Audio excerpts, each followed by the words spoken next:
High Court. Patricia, a very good afternoon to you. I mean, the defense using Pistorius's vulnerability, putting it on full display in court today. Take us through that. Well, good afternoon, Alicia. Certainly, something that we didn't expect in court today. Now, of course, after that less emotional testimony of course, Reeva Steenkamp's cousin, Kim Martin, we saw, of course, the defense starting with their closing arguments.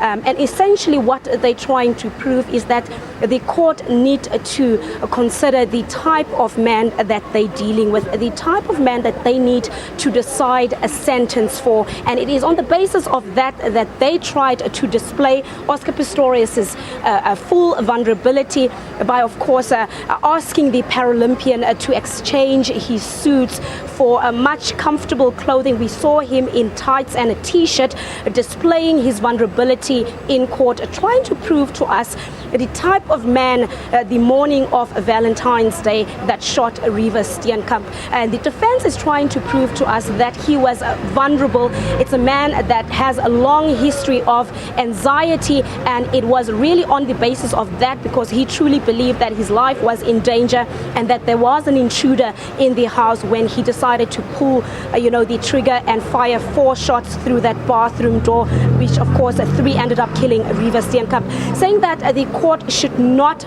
play into the hands of the public and the media and allow themselves to be influenced by public perception that the Paralympian intended to kill his model girlfriend in 2013, that he acted incorrectly. That is a fact. He did murder her when he shot her, and he is guilty of dolus eventualis, but the circumstances surrounding the incidents need to be taken into consideration when the court finally decide on punishing him.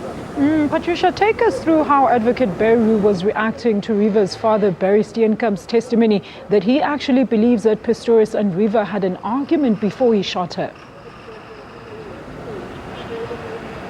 Now, of course, yesterday, that touching and emotionally charged testimony by Barry Steenkamp in one of some of the exchange that he had with the state, where they were taking him through his evidence, he actually said that he believes that the couple may have had an argument, and that argument may have led to the Paralympian shooting his daughter. So today, in of course his closing arguments, Advocate Barry Roo saying that of course the court need to consider the facts that are before court. They should not listen to arguments that could not be proven, saying that during the trial the state failed to prove that there was an argument that led to the shooting happening, that they failed to prove that there was a broken relationship between Reeva Steenkamp and the Paralympian, and that means the court cannot consider that factor.